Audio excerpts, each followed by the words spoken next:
settle for less. It's all in your head, how you think you manifest. So get ready to rise, cause we about to be the best. Gotta switch it up, gotta break the old habits. Get your mind right, turn your dreams into habits. No negative vibes, only positive thoughts. What is up, guys? Welcome to another episode of the Mindset Cafe podcast. It's your boy Devin, and today I'm excited. We got a special guest. We got a innovative student athlete, right? You know, he's not only an entrepreneur, but he's still going to school. He's still doing his thing on the field, and honestly, that is no small feat. So, you know, it's one of those things where you have to realize that if there is a will, there is a way. You just got to make sure that, you know, you really want it that bad. But our special guest today, guys, I want to welcome Walker Ferguson. He is going to be diving into his approach with his meditation app and some other things from the life of a busy student athlete. So Walker, thank you so much for taking the time out of your day to hop on. I'm excited to be here. And that was one of the coolest intros I've ever seen as well. That was pretty awesome. I appreciate it. Yeah. So let's dive into your story, man. Let's dive in, you know, starting off, you know, what are you going to school for? You know, I know you play football and stuff like that, but Yeah. what's the goal with, you know, school? What's the goal with, you know, athletics and everything? Yeah. So growing up, you know, I played everything with the ball, football, baseball, lacrosse, basketball, you name it. You know, when I got to high school, I really focused on football and lacrosse. I actually thought I was going to play lacrosse in college. And that ended up not working out just due to some COVID and some stuff like that. And ended up playing football at Wake Forest, majored in economics there, minored in communications. And that's where I met my business partner and best friend, Hampton Tanner, in my freshman year dorm. He was actually my freshman year roommate. And we just formed like a beautiful relationship right away. Knew we were going to do something after college together. Didn't know what it was going to be, but talked about like retail stores, talked about restaurants, breweries, like you name it. It's a lot of synergy. And after that, you know, we went through a time where we weren't playing. We're still on scout team. Things just weren't going great. And that's the first time I really learned how to breathe and what meditation was, what mindfulness was. And that's kind of what sparked the idea for the app through his personal need, where he came to me with the idea. We kind of rolled from there.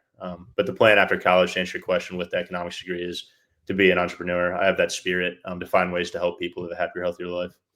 No, I mean, that's awesome, man. I mean, where did that entrepreneurial drive come from? Because I mean, people ask me, and I mean, the podcast is something I do on the side, but I have a gym and we launched the franchise aspect of it and everything like that.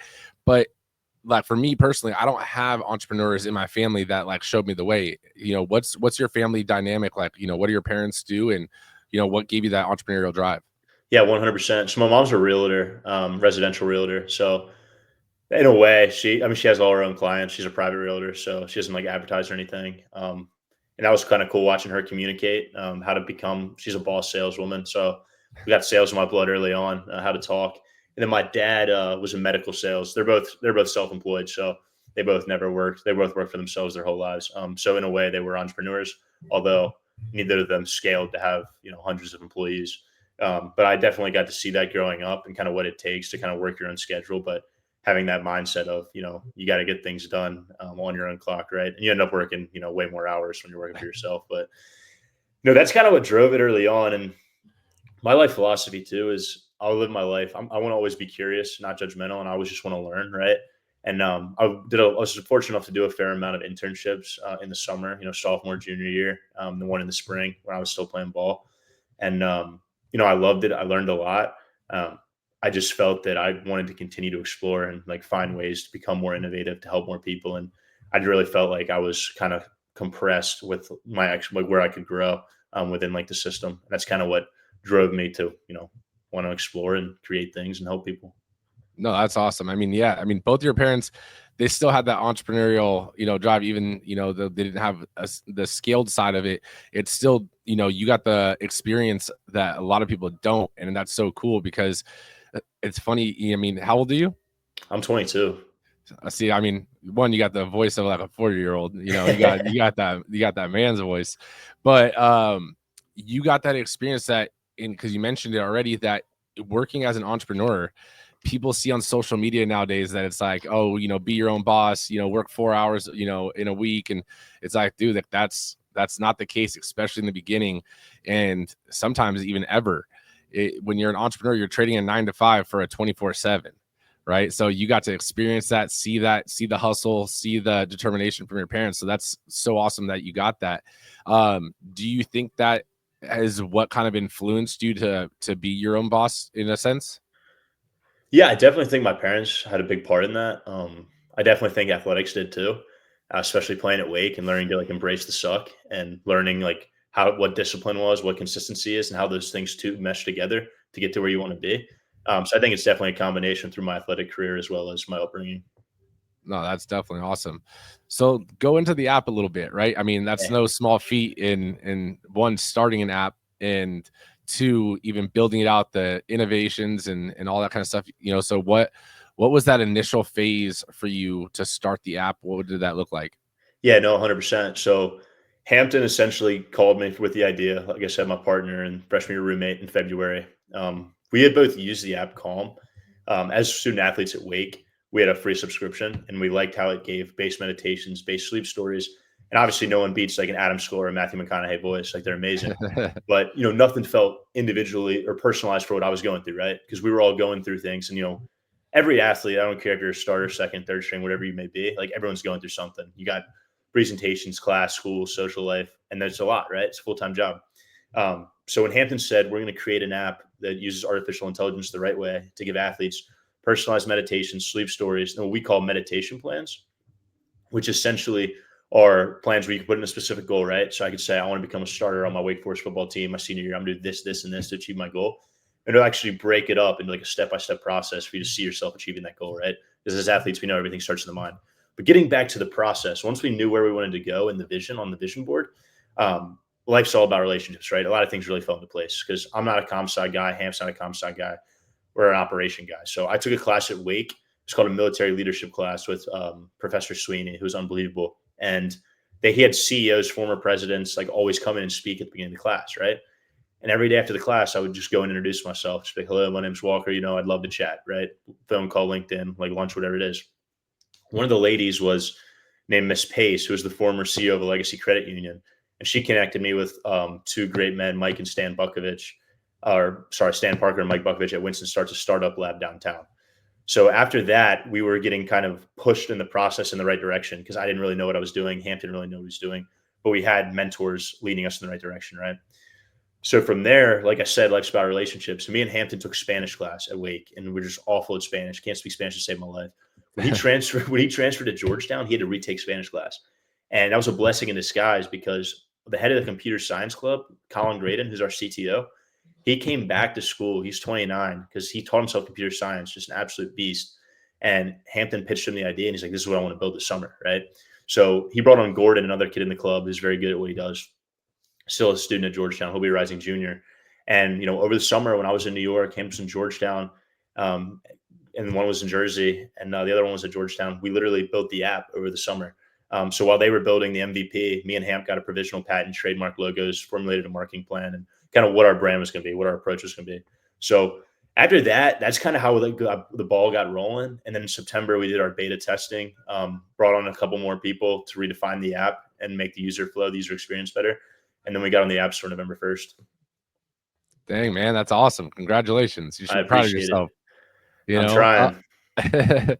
So, I mean, what does a typical day look like for you between school training, building, ascending and all these things? Because, I mean, running a business, building an app, like it takes time.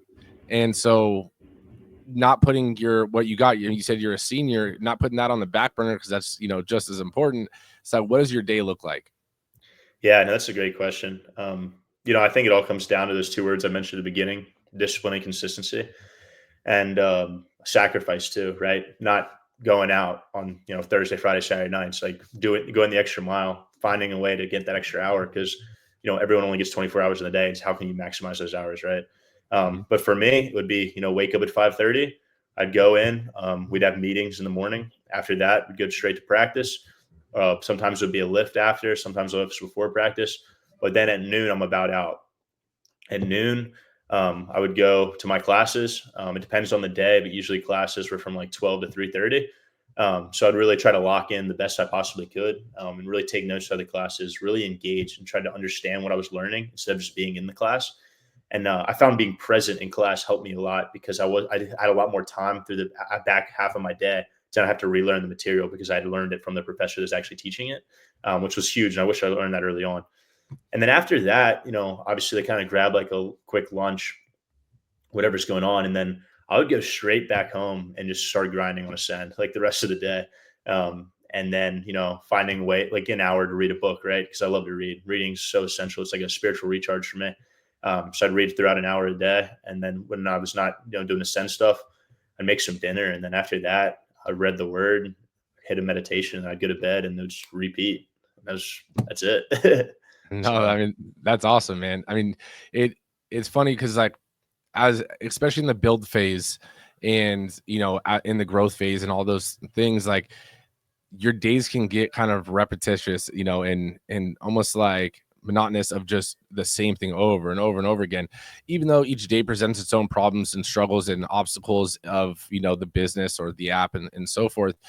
But what have you found as some like mental challenges facing being an entrepreneur, as well as the mental challenges of being a student athlete?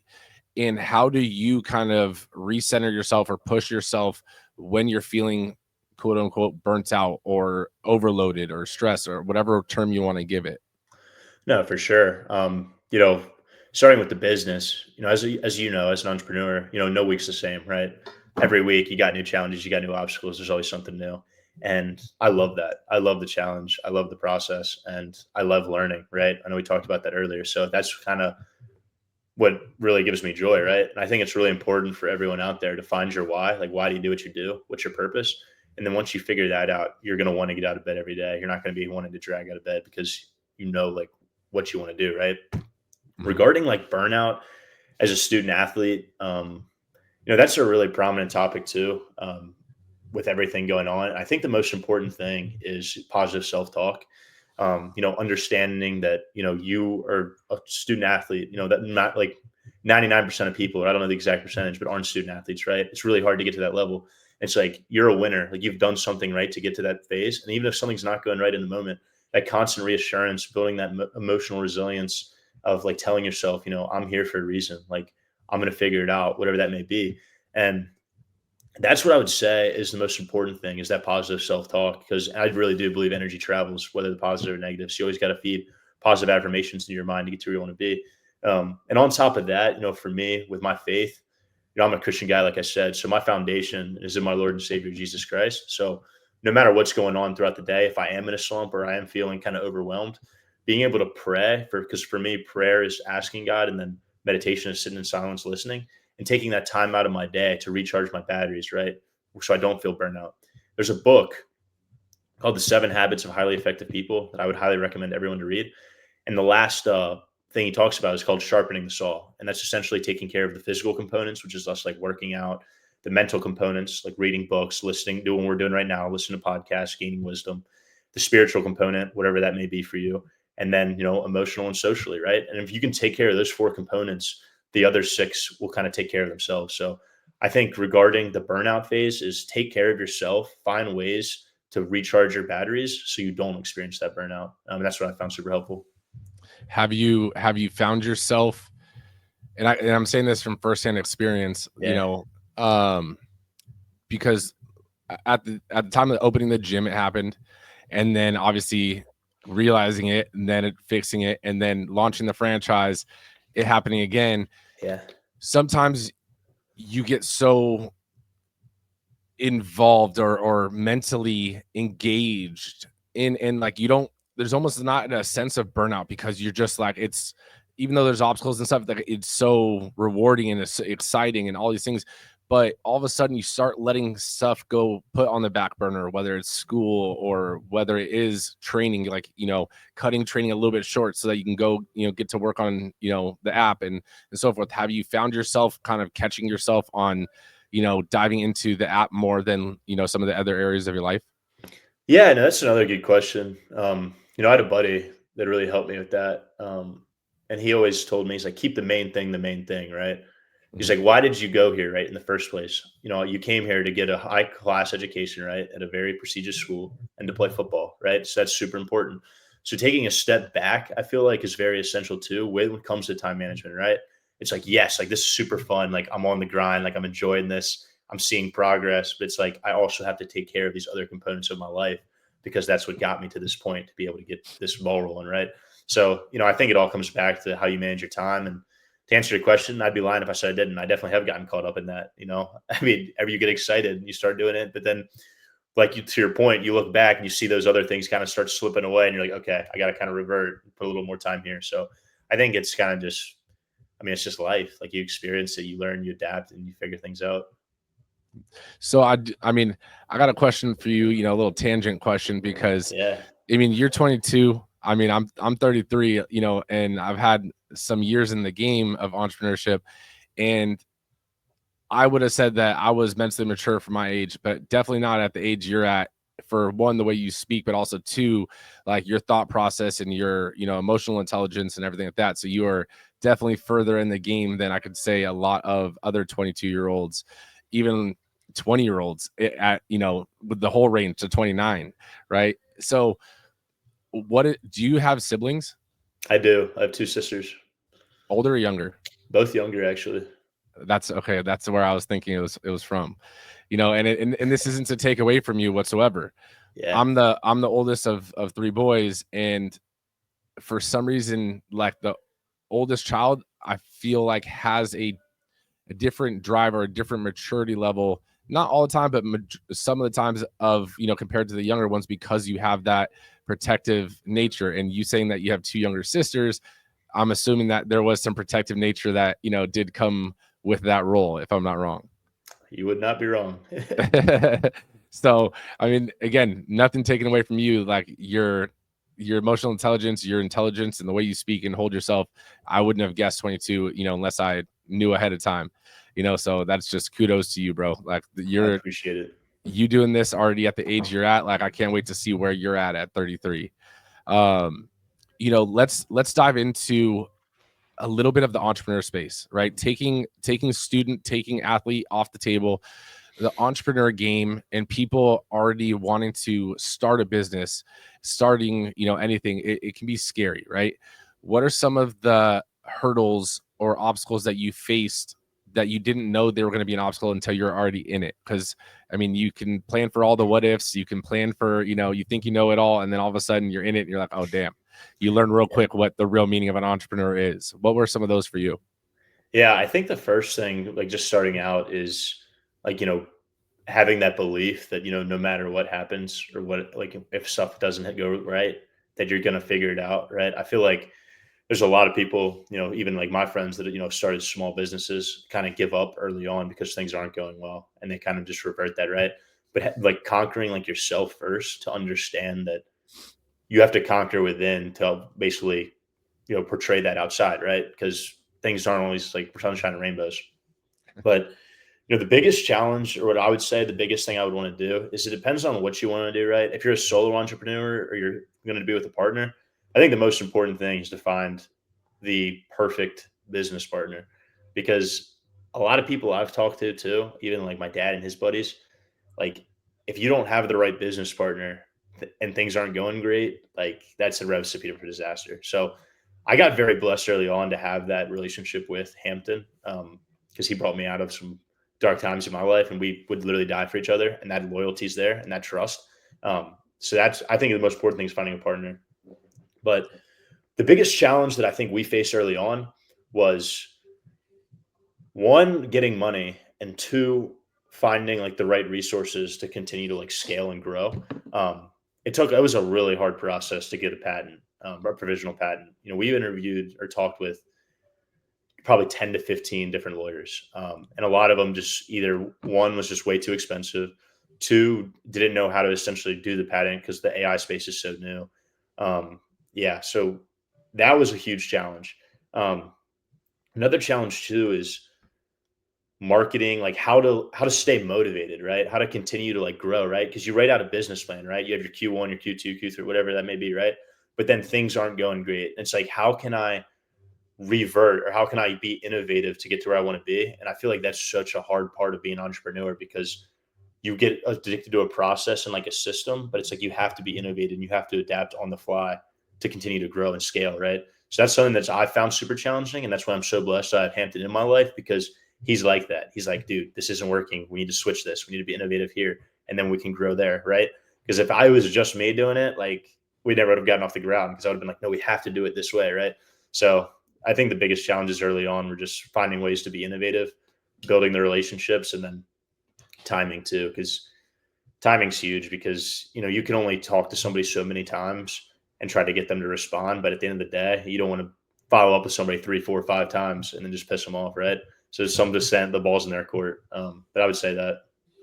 No, I mean that's perfect, and I think that it is so true. I mean, I was lucky enough to open the business and stuff with one of my best friends as well, and we do complement each other. It sounds like you and Hampton do the same, where you guys both have your strengths, you guys both hold each other accountable, and you guys both are there to lean on each other. But that loyalty and that friendship is there first and foremost, and you guys can separate friendship from business partners, and that's one of the biggest things I think in a partnership is being able to, especially opening with a friend, or a family member, is like there's time for business talk, and then there's time for, hey, we're just bullshitting, and we could do whatever, right?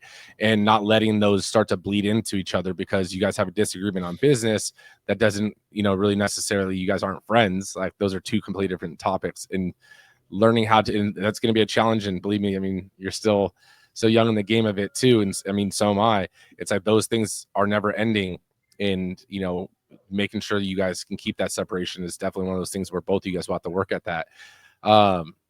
Now, being an athlete and stuff, do you think that has helped your ability as an entrepreneur to stay adaptable? Because I mean, that's one of the hardest things, like you said, from your struggles, is you have a business plan, you have a game plan, you start doing it, and then either shit's not working or you got to make some adjustments, and it's like that's just the name of the game, right? But it's almost like playing in football, and all of a sudden you guys try a couple plays, that's not working, the other team has adjusted, and you guys got to make some other calls and other plays on the fly.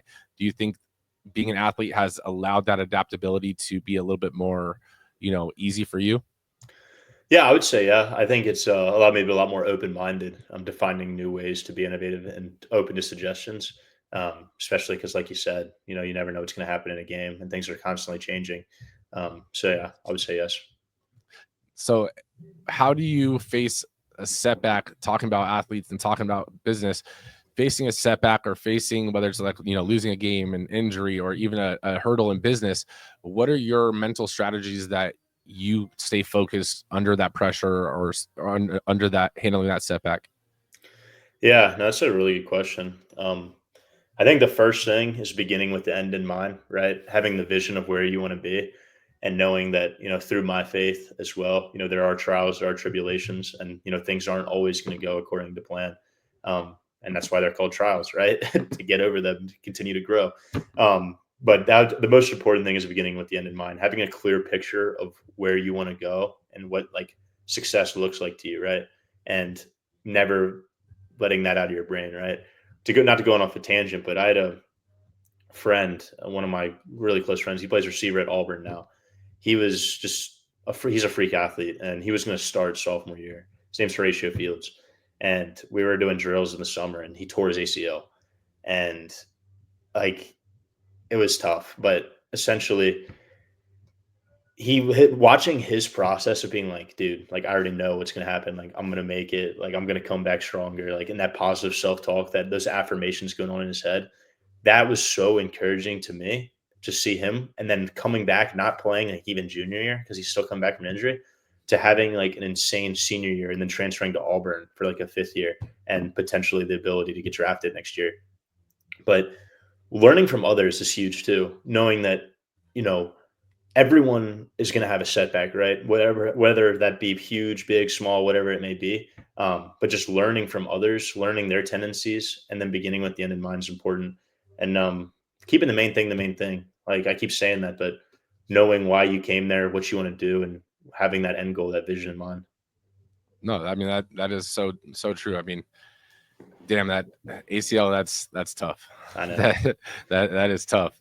Um, you know, seeing these things from other people, it gives you perspective change. It gives you perception on, how to adjust those things, and really taking it into consideration, when someone faces an obstacle, and being able to evaluate that from a different standpoint. So if you were to face that same obstacle, or an obstacle similar in nature, being able to already kind of know the solution in mind is a huge, tool that, it sounds like you're really intentional on focusing on others as well. So that's definitely a huge attribute to you. How has your experience as a team player, with sports and everything, helped you in the business world with the app? Yeah, that's been probably the biggest thing, is just realizing that it's about the team, right? I'm a firm believer you got to find the who before the what. And when you find the who, the bus starts rolling, right? It's all about the people, because one person can only do so much. And if you don't have all the different components, you're not going to grow. And sports taught me that so early on, especially football. It's a game of inches. Every single player on the field, every single player on the team, whether that's scout, whether you're a starter, special teams, whatever it is, everyone has to work together and buy into that vision early on and the team's values to get to where they want to be. So Hampton and I were very intentional about that early on, of bringing the right people in, making sure everyone fit the values and they were committed to the mission statement and the company culture. And when you have the right people, and the people that are good and can believe in the vision and can do their job to the best of their ability, they're going to continue to grow, and they're going to continue to scale for you, because they're on your team for a reason, right? They're the who before the what. And sports did a great job of, teaching me that very early on, that life's about synergy, and you need to do things with other people to continue to grow. No, that's definitely, yeah, man. Honestly, you're intelligent for, not even just for your age, but, for, I would say, anyone in their 20s and 30s, man. Like, you keep doing what you're doing, brother. Appreciate it. With what you meant about team, and knowing it's for the team, and it's not the what, it's the who and everything like that. What have you learned, or what are some of the biggest lessons you've learned about leadership? Because being a team player is one aspect, but being a leader of the team and still being a team player is another aspect, and a whole different ball game. So what are some of the lessons that you learned with, your company, and, trying to find the who, but then also keeping all the who's engaged? Yeah, no, 100%. When I switched to safety my senior year, my defensive coordinator, Brad Lambert, gave me a definition I'll never forget. He said, "My definition of a man is how he treats someone that can do nothing for him." And, that's how I want to be remembered. I want to be remembered as somebody that went out the extra mile to help somebody that literally could do nothing for him in return. And that's what servant leadership is, right? And that's how I want to be remembered as a leader. That's my leadership style. So not even keeping people engaged, but like, that's obviously important, but that comes with serving them. Like, how can I help Colin? How can I help Morgan? How can I help Vaishnavi with their job? Like, how can I make their life easier and serve them? Right. And as a result of that, they buy in more, they have more energy, they want to get the job done. So it all comes down to that. It all comes down to servant leadership, and how can I go out of my way, humble myself to help my team continue to grow. No, exactly. And it also making sure that I would say, I would give you this piece of advice is, with that, because everything you said is on point, is making sure that you're painting the vision that, and you may have done it once, but painting the vision and painting the goal for the team of sometimes just the process, right? And, because when you're on the field and you guys are playing, like, you guys all can see the vision because you guys are all in it. But with running a business, sometimes it can get a little blurry, or someone may not say it, it might be your business partner, right? And it might be you at some point. So he might have to do the flip side, is sometimes recentering your focus on the big vision, or the vision of just accomplishing this one task or this one meeting and so forth, because that also creates a huge buy-in from your team to stay engaged, to stay, focused on the task, and not lose any motivation during those setbacks, or during those times when, some things are out of your control. Because like you said, some things, you like, waiting for a patent to get approved, like, you can't speed it up just because you want it sped up. Like, you got to wait for it to be, processed, approved or denied, and move forward once it comes back in. So one thing I do, I mean, you got a patent and everything like that. So, I mean, you've had extensive research and stuff done on this.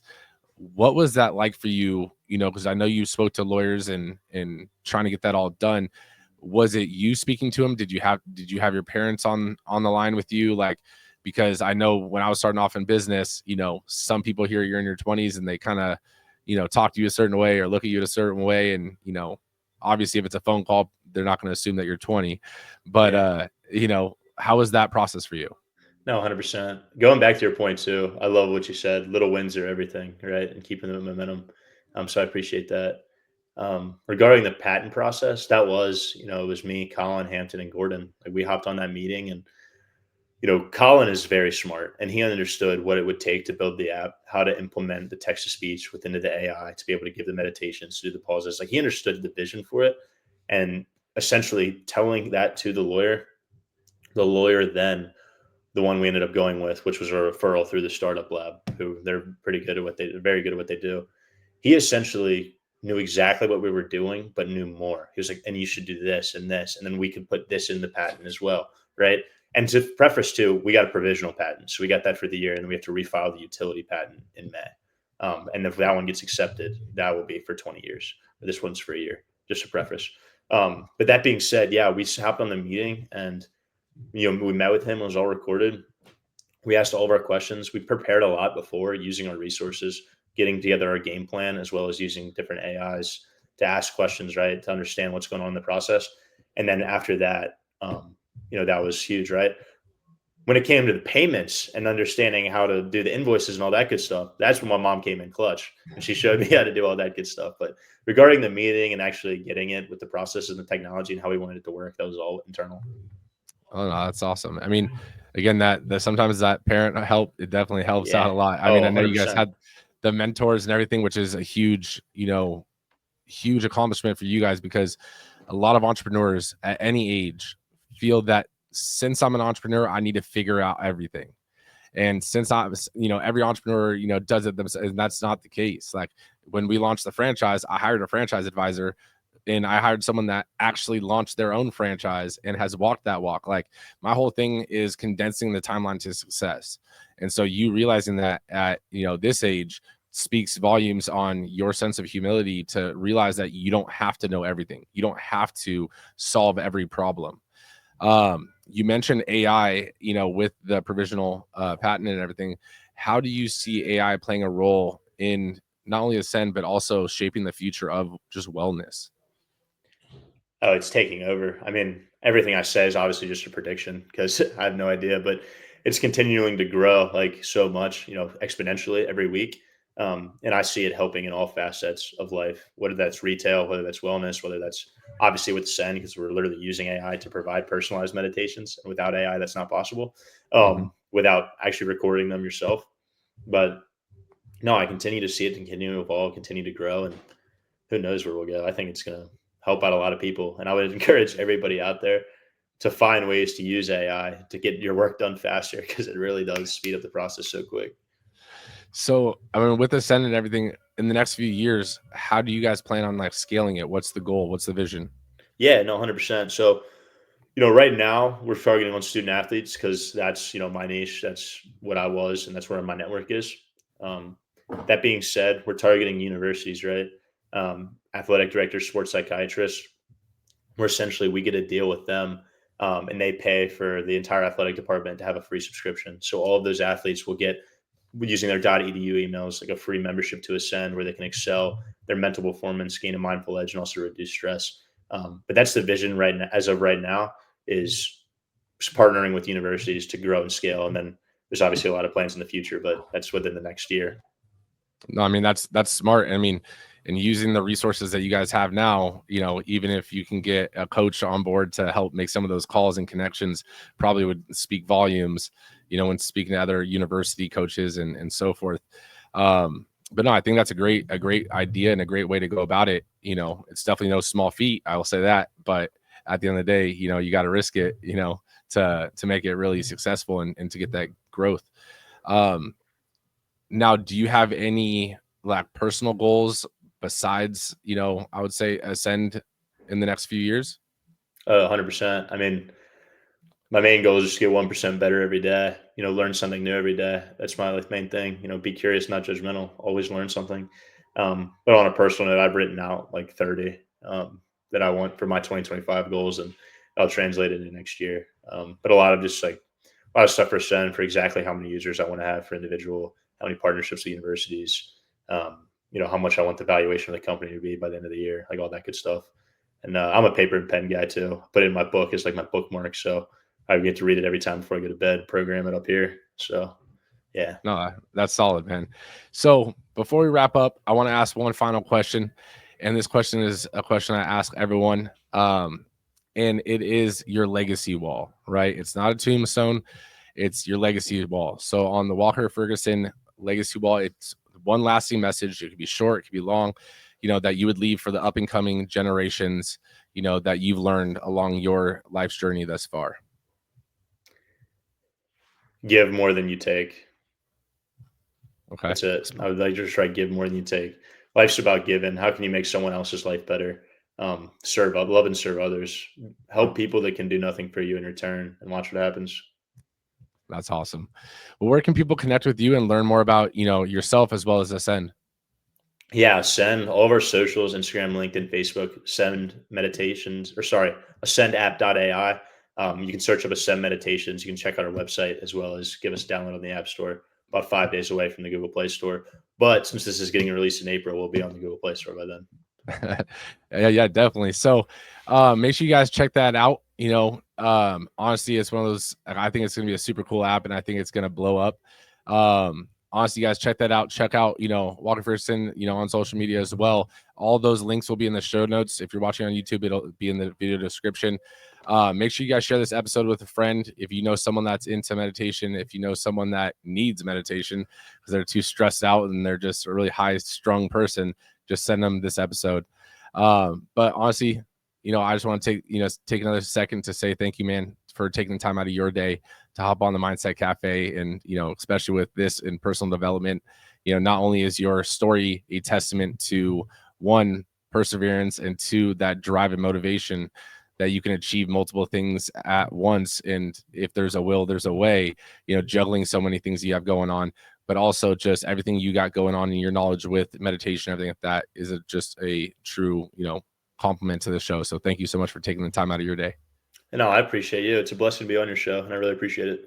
Well, we'll stay connected, brother. And if you ever Sir. need anything from me, let me know. Awesome. Sounds good. No negative vibes, only positive thoughts. 'Cause in the game of life, mindset calls the shots.